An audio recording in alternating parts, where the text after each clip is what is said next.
Hello and welcome to the EU AI Act podcast, your go-to resource for understanding the European Union's legislation on artificial intelligence. I'm your host, Mark Kelly, and I'll be your guide through this intricate landscape of AI regulations that could shape the future of technology in Europe and beyond. In each episode, we'll delve into the EU AI Act, exploring its purpose, implications, and the roles of those involved. From AI developers to deployers, our mission is to demystify how this groundbreaking regulation impacts everything from high-risk AI systems to everyday applications that influence both the physical and virtual realms. Whether you're a developer, deployer, or simply curious about the future AI, this podcast will equip you with the insights and knowledge needed to navigate the ever-evolving world of AI regulations. Stay tuned as we explore these topics and more, helping you to stay informed and ahead in the rapidly changing field of artificial intelligence. Don't forget to subscribe to the EU AI Act podcast on your favourite streaming platform to never miss an episode.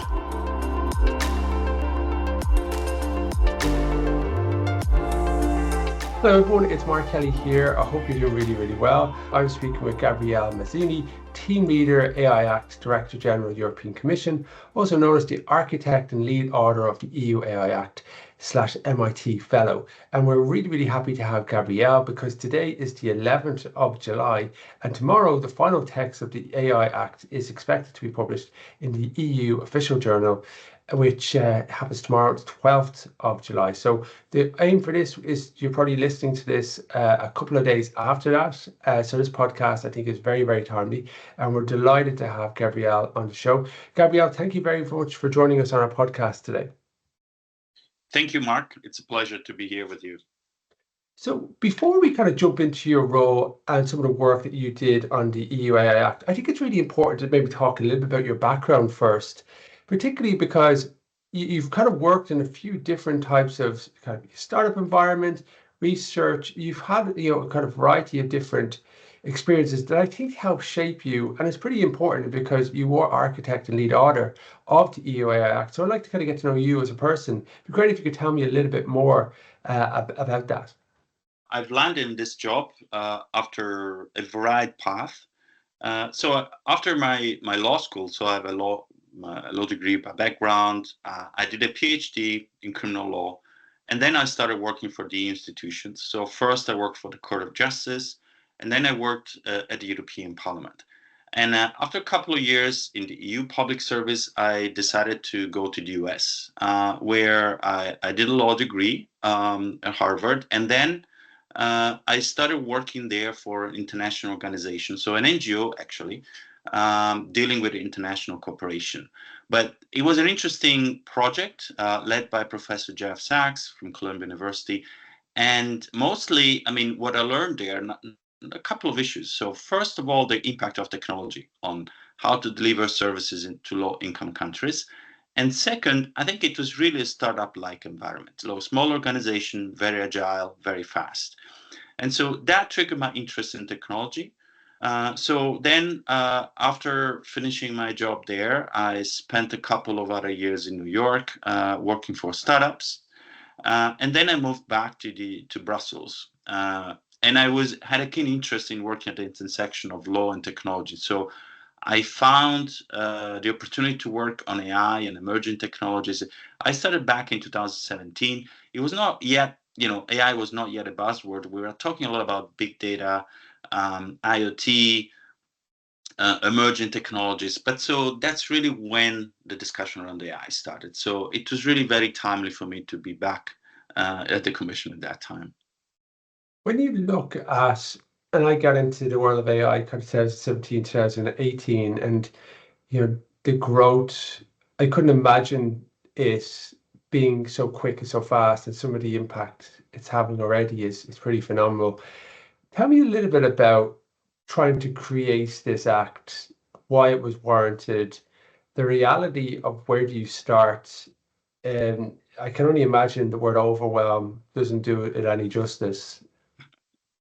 Yeah, I think it was quite an overwhelming exercise. I think very rewarding. When I look back at the origin of the AI Act, it's been a long journey. It all started with me closing myself at home for 3 weeks and sort of starting to conceptualize the AI Act. It was in the summer 2020, actually. But I have to acknowledge also that exercise, so when I came up with the whole structure, indeed the whole architecture ultimately of the AI Act, and then, of course, started the process of internal consultation of the Commission, was relying on some work that pre-existed. So I have to mention here, the work of the high-level expert group on AI that advised the Commission between 2018 and 2020. Also, the work the Commission did on the white paper, launching a really wide consultation around all policy options for AI it was the beginning of 2020.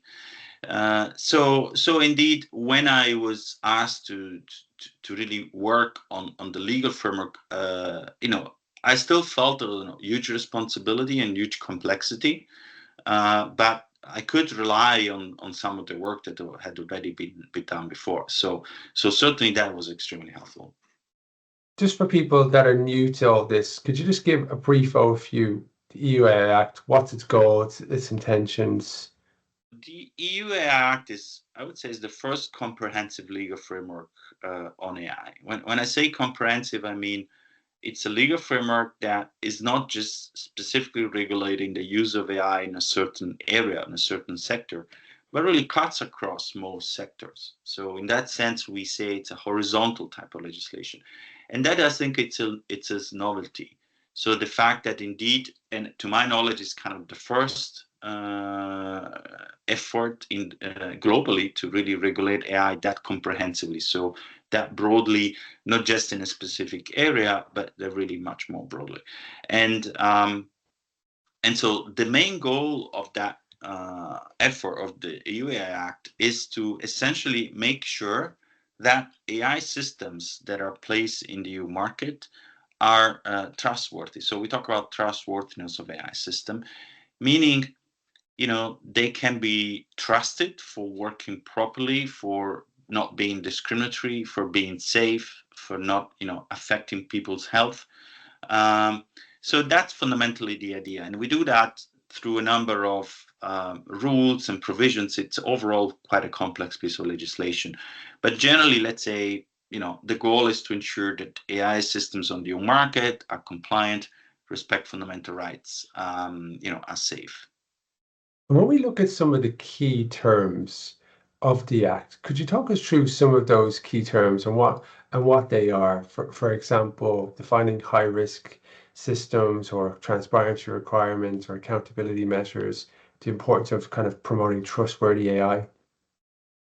Yeah, as you say correctly, high risk, for instance, is a key concept. Is we talk about the risk-based approach. What does it mean? It means that the rules of the AI Act are tailored to the risk that the system poses, and the AI Act classifies AI systems in three major categories. So the systems that are prohibited because they kind of generate the risk that is considered not acceptable, and therefore we don't want any system of that sort in the EU.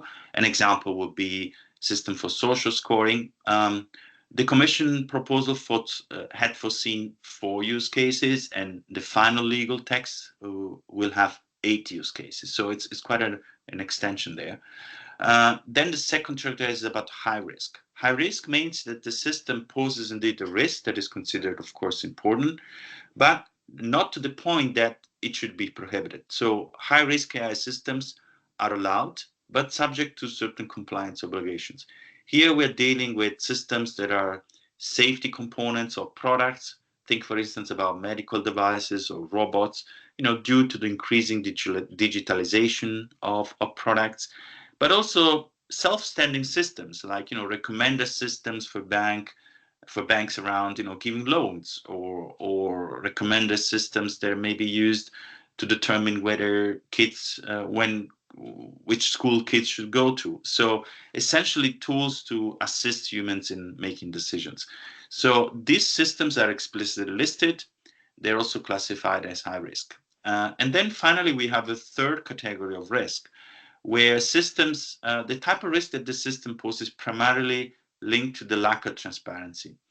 Think about chat box. Now there's a lot of talk around generative AI. So we have this chat box that really can, simulate human voices and tones. So it's really difficult sometimes to distinguish if you're speaking to a bot or to a human. So in that situations, for instance, the AI Act foresees transparency obligations. So humans should know that they're interacting with the chatbot, so with the machine, and not with another person. Other examples around synthetic content. So we want to make sure that people know that the content they're exposed to is a content that is synthetic, so they're aware of that and they're not deceived. If anybody is probably listening in and thinking, well, you'd probably know if you're speaking to an AI, I can 100% assure you that some of the AI models that are in place for customer service, for example, or the avatars that are in place, they are 100, they're just indistinguishable between human or not. We're already seeing this in images and the videos, text to video creation, even in the last 6 months, like it's there. So having some type of watermark to say you're now engaging with an AI agent, or if you're trying to if you're looking at a text or looking at an image of a fancy kind of event that you're going to go to, it's a generated image rather than actually the reality. And I think we've seen a few examples of this come to pass in terms of the media where things went wrong. From a from a data protection perspective, and kind of we've got transparency, fairness, accountability, all these obligations that are safeguarding personal data and building trust. How does the Act look to try to safeguard personal data, and also some of the requirements around this, around privacy, accountability, and transparency? Yeah, I mean, here the AI Act actually is not a privacy legislation, strictly speaking. So the AI Act, I mean, for those of your readers or listeners who are more lawyers and are more interested in the technical details, is based on 114. So the legal basis of the Act is Article 114 of the treaty, which is the internal market legislation, is not like, for instance, Article 16 of the treaty, which is about privacy. That being said, there are certain provisions of the AI Act that are based on the privacy legal basis.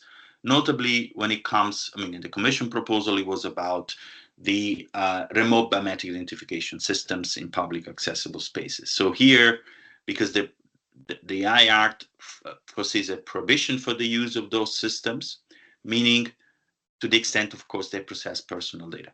But if we put for a second a bit the technicalities to the side, so essentially the AI Act was born with the idea to not interfere with privacy legislation and to actually enter into the space or regulate an area which is, the placing of certain system on the market. So before actually, let's say, these systems are in use, so to say.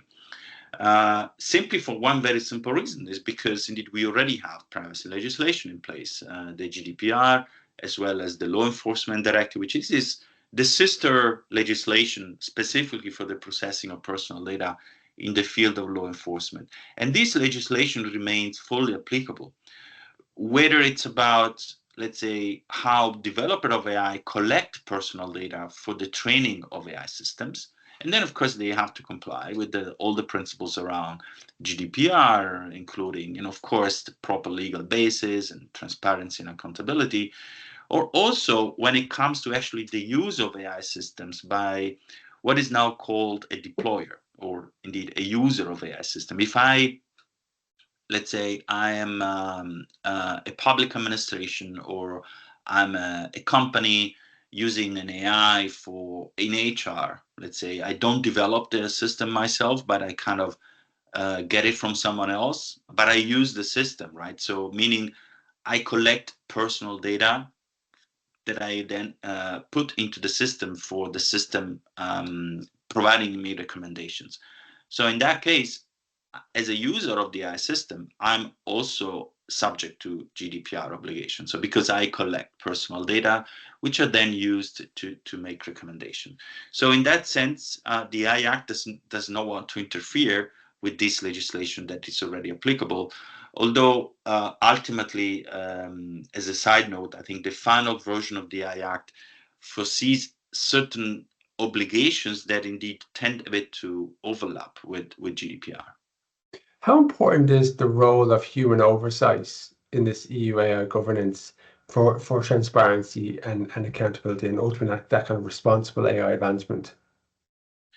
I think human oversight is key. Ultimately, I believe AI will be beneficial to humanity to the extent indeed it helps improve human abilities, but it does not necessarily substitute them. So, of course, there are situations where, and we know this very well, AI performs even better than humans. And so, even situations where humans will not be able to actually oversee the functioning of the system or any sort of kind of in the loop type of oversight would probably be less functional or even disruptive than to let the system, let's say, handle certain processes by itself.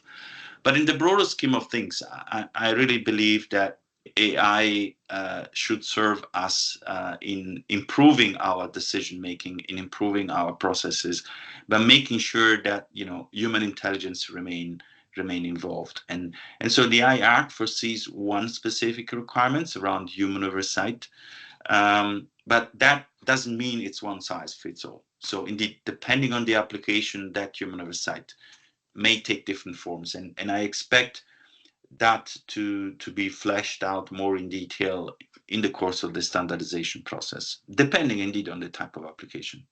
We look a little bit on the compliance and navigating the EU AI Act for business, right? Particularly on the kind of impact. How do you look at those potential risks for businesses under the Act?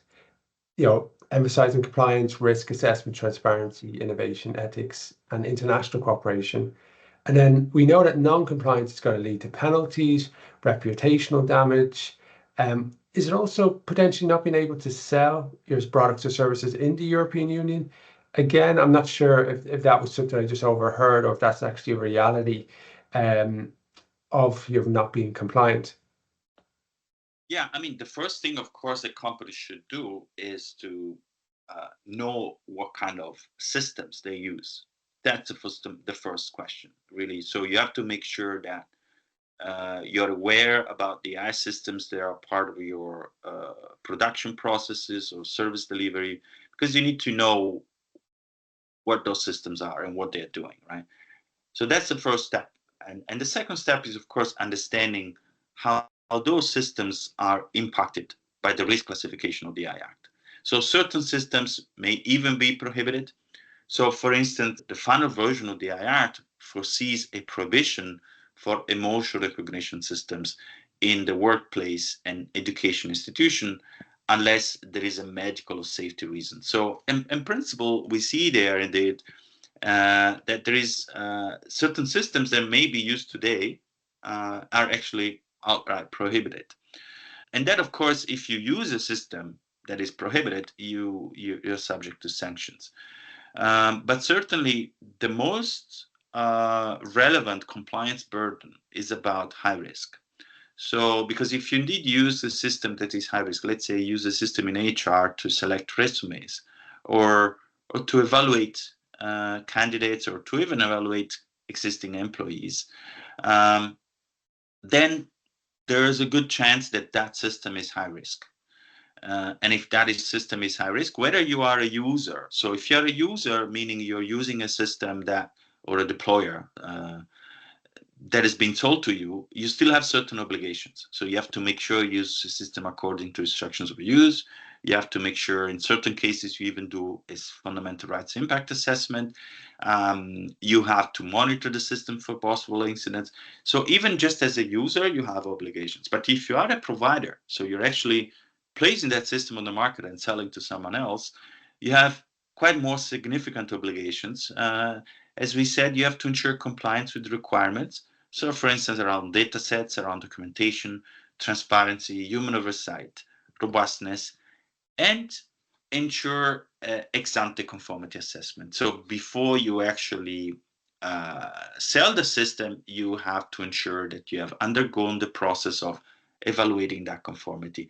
So indeed, that's really kind of the core of the business, right? So companies should know, software development companies, the kind of products they are selling.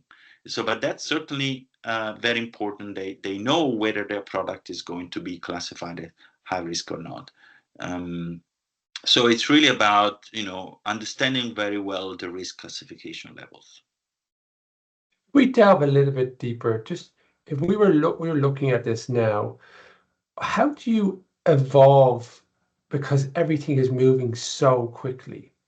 I think this is a fundamental question around regulation in general, because generally regulation is always comes a bit ex post, right? So you regulate something when you see that there is a social issue or an economic issue emerging. So something that you identify as a possible potential problem and that needs certain specific rules. So I think the nature of regulation is always a bit like that.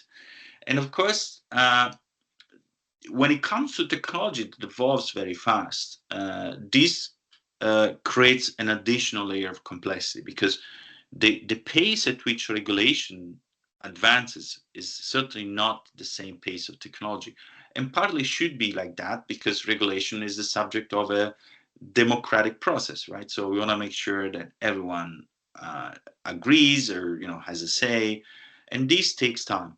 Um, that being said, that doesn't mean that, of course, it's a lost battle, or I mean, there is no way you can regulate necessarily an evolving technology, because it's always possible, in my view, to identify certain elements of flexibility in the legal text so that you can somewhat anticipate possible evolution. This is indeed quite difficult. It requires a lot of thoughtful analysis. That is why often there is a discussion about technology neutral regulation. So, which means you want to regulate a certain activity regardless of the type of technology that you're using. Now, the AI Act focuses on AI systems, right? Because somehow the rationale is that this type of technology, or family of technologies, I should say, uh, raises certain questions that are not the same as any software or any automation tool. So that is why we have an AI Act. They're focusing on solving certain of the issues around AI specifically, like the complexity or the robustness or let's say the data-driven component, the opacity. So we needed something specific on that. But we that doesn't mean that we are regulating only one specific architecture or one specific technique. So I would say the I Act focus on the whole family of technology.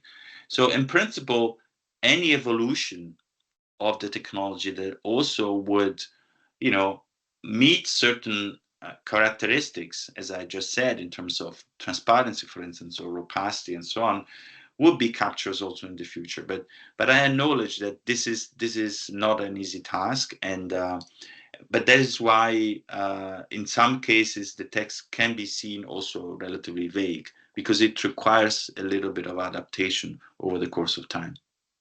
And when we look into a little bit more detail for prohibitants, implications, and opportunities for kind of ethical AI governance, where we've got violating fundamental rights, which are social scoring, so engaging in social scoring, real-time remote biometric identification, and there isn't particularly stringent privacy measures. And then there's the concern or worry about manipulating human behavior, which could ultimately cause harm.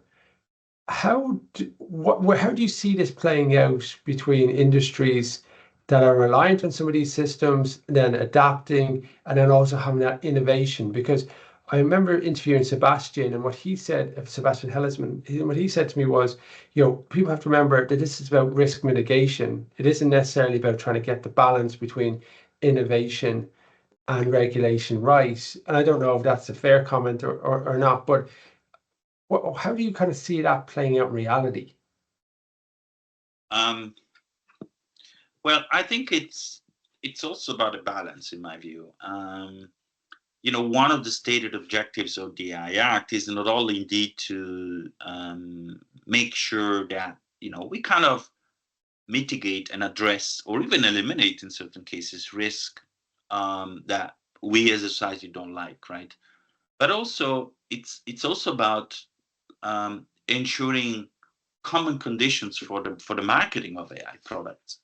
So it's also about ensuring that by setting certain safeguards around the way you develop and market AI-based products in the EU, um, you also create a market for that, and therefore, you actually enable innovation to thrive, and adopters, so companies and citizens to actually adopt AI system, therefore creating a market for that. So I would say the two components are, that's why we, in the white paper back in 2020, we talked about an ecosystem of excellence and an ecosystem of trust. That means, so the European approach on AI is about, okay, we want to make sure that, on the one hand, we have the capabilities, the tool to actually develop an AI in Europe, and at the same time, making sure that, that AI we develop is trustworthy. But the two go together. So, and ultimately, the objective is to reap more of the benefits of AI by limiting the risk. So, ensuring that we do use AI because we trust it. Yeah. And so let's, on that kind of trust as that cornerstone foundation, and also having that golden thread of ethical usage of AI and having that kind of transparency, because, I've now interviewed over 600 quote unquote top leaders in the world of AI from around the world. And the vast majority of them will put their hand up and say, we don't actually really know how AI works. Right. And people listening in and saying, well, that sounds crazy. Well, under the hood, these neural nets, a lot of time they're making decisions where you don't quite know. You have an idea how they're making these decisions, but you don't really, really know. And there's an element of drift that when you actually get into production and deployment, it kind of goes off to the side. And that's where a lot of kind of iterations kind of start with that. How do you see that ethical AI being that cornerstone to building trust and making sure that we're mitigating bias and discrimination? Because my kind of take from the act is that organizations at any time could be audited to kind of show how you're making these decisions, where we've had up until now large companies, big companies, whatever type of companies have been grading their own homework. The AI Act certainly intends to put in the law requirements that didn't exist before, right? And to some extent, as you say, is an attempt to regulate things that we do not fully today understand.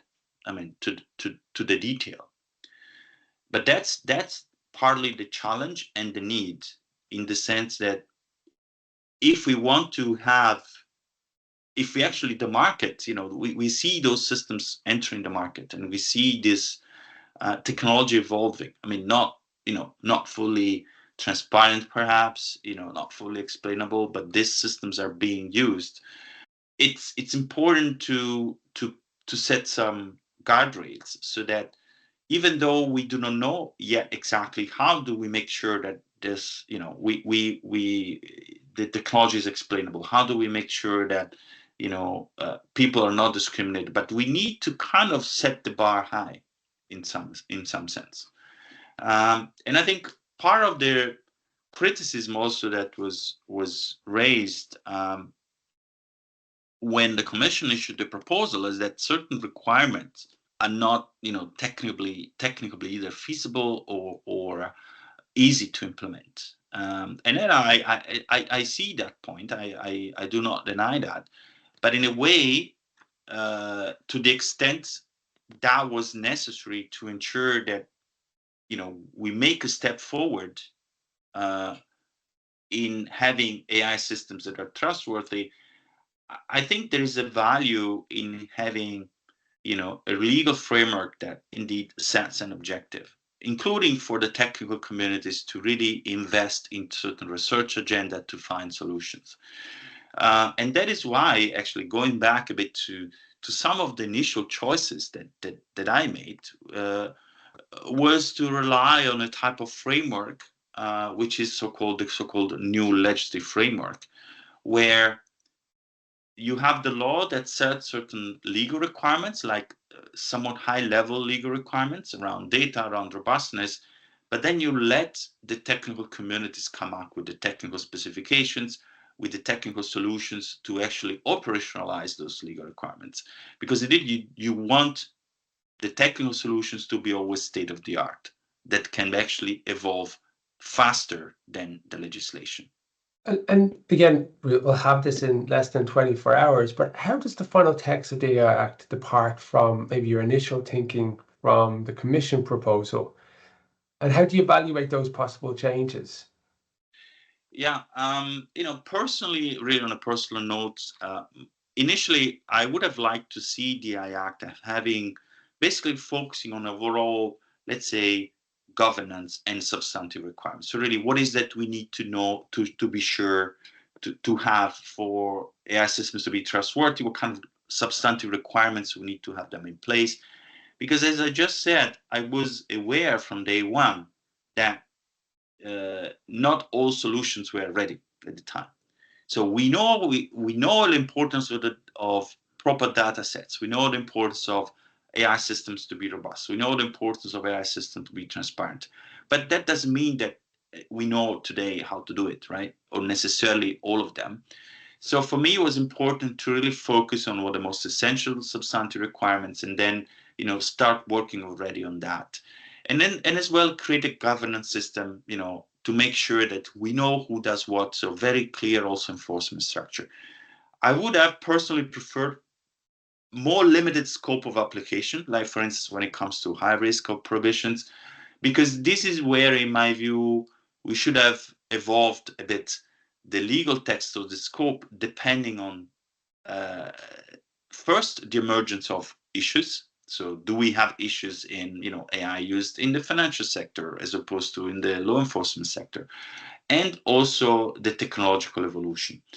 But even from that respect, I mean, the Commission already took a bit of a broader scope of application since the get-go. So if you look at Annex 3, for instance, for high risk, we had already quite a number of applications there.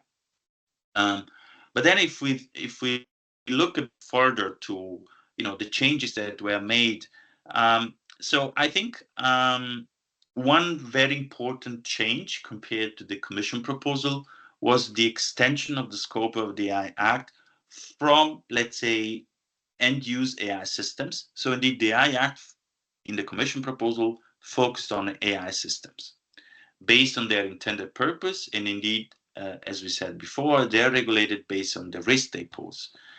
Whereas the final text has a new chapter around general purpose AI models. So essentially, it's this new technological evolution, the foundation models in essence, and therefore the AI Act goes a bit up in the value chain. So it goes from the final end system to kind of a component, albeit extremely important component of what could be a final application. And so that's a major shift. And then another part of the changes that perhaps I would have some doubts is the fact that, as I hinted at before, the final version of the AI Act includes a number of provisions that tend to overlap with other legislation. An example would be indeed provisions around the processing of personal data, like emotion recognition or biometric categorization. These are issues that are today already regulated by GDPR. So I believe that this overlap may lead to some questions of implementation. And similar, for instance, if we think about overlap with certain type of consumer protection legislation, certain provisions now may overlap with provisions around the Unfair Commercial Practices Directive. When, for instance, you have consumers that suffer economic damage from unfair commercial practices. We may have in the current provisions in the AI Act also provisions that tend to overlap with that as well. It's a very, very complicated text, right? So when I talked at the start about being overwhelmed and, I can only just imagine, these finite details keeping you up all night and you're kind of your life on hold, right? as you just think and, over all these different possibilities and what ifs, right? So, and I think everyone has to remember that we can do these strategy loops forever, but you need to get to the strategy execution loop and have a bias to getting things done, right? So I think anyone can throw stones. When we look at the reality of actually implementation, how do you see this kind of playing out in reality? Because it's hard enough to get anybody to decide on anything. So I just trying to like where how do you even go about doing that? So just your thoughts. Yeah. So well, there is some good news, meaning that the AI Act, as we said, is going to be published soon and enter into force expected 1st of August. But not all provisions will become applicable that day. So actually, the majority of the provisions will become applicable in 2 years, so 24 months. There will be some provisions applicable after 6 months, notably around the prohibitions, and some other provisions in 12 months, notably around the general purpose AI models, the foundation models. But most provisions will become applicable after 24 months, so around high risk, so where most compliance burden exists. So this is good news, because I think companies should have more time to understand, analyze, and therefore see how they are impacted. But certainly, if you look at the text of the AI Act, I mean, there is quite a number of action items that still need to be completed. So there are several assessments about that, but between 30 and 40, let's say, action items, meaning that the Commission mostly will have to adopt either delegated acts or implementing acts or guidelines or templates or code of practice. So this is quite a fair high amount of activity that needs to take place in order for the legislation to be clear enough so that it can be applied. And I believe that is a bit the main challenge. So on the side of the institution that needs to accompany this legislation to a concrete avenue for application. So there is still a lot of work to be done there. And indeed, this work looks like kind of essential, because some of these tasks that need to be completed are quite important. Think, for instance, about the code of practice for foundation models, or guidelines about how to understand the prohibitions or the AI definition. So some of these items are quite important, and I believe until those items are completed, it may not be so obvious to understand exactly what companies need to do. Gabriele Mazzini, Team Leader, AI Act, Director General, European Commission, also known as Architect and Lead Author of the EU AI Act and MIT Fellow. Thank you very much for joining us today and providing fantastic insights on this. Thank you very much. Thank you.